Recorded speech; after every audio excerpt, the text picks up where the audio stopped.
Citric அமிலம் citrus பழங்கள், lactic அமிலம் புளித்த பால், தயிரும் இதுக்கு சொல்லலாம். ஃபார்மிக் அமிலம் எறும்பு மற்றும் தேனீக்களின் கொடுக்குகளில் இருக்கும். அதாவது எறும்பு லைன் ஃபார்ம் பண்ணி தானே போகும். தேனீயோட கூடும் பார்த்தீங்கன்னா லைன் ஃபார்ம் பண்ண மாதிரி தான் இருக்கும். அப்படி ஞாபகம் வச்சுக்கோங்க. பிட்யூட்ரிக் அமிலம் கெட்டுப்போன வெண்ணெய், அசிட்டிக் அமிலம் வினிகர், டார்டாரிக் அமிலம் புளி திராட்சை. புளி திராட்சையெல்லாம் மரத்தில் இருக்கப்ப டார்ச் லைட் அடித்து பார்த்தா தான் தெரியும். அப்படி ஞாபகம் வச்சுக்கோங்க. மாலிக் அமிலம் வந்து ஆப்பிள். மாலில் போய் தான் ஆப்பிள் வாங்குகிறோம் அப்படின்னு ஞாபகம் வச்சுக்கோங்க. அடுத்து யூரிக் அமிலம் சிறுநீர், ஆக்சாலிக் அமிலம் தக்காளி. தக்காளியை ஆக்ஸா பிளேடு வச்சு தான் கட் பண்ணுறோம் அப்படின்னு ஞாபகம் வச்சுக்கோங்க.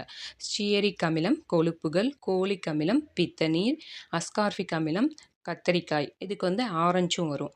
அஸ்கார்பிக் அமிலத்துக்கு அமினோ அமிலம் புரோட்டீன், நியூக்ளிக் அமிலம் டிஎன்ஏ மற்றும் ஆர்என்ஏ, அசிட்டைல் சாலிசிலிக் அமிலம் ஆஸ்பரின். ஆஸ்பரினோட சோர்ஸ் என்னன்னா வில்வ மரம். வில்வ மரத்தோட பட்டையிலிருந்து கிடைக்கிறதா இந்த ஆஸ்பரின்.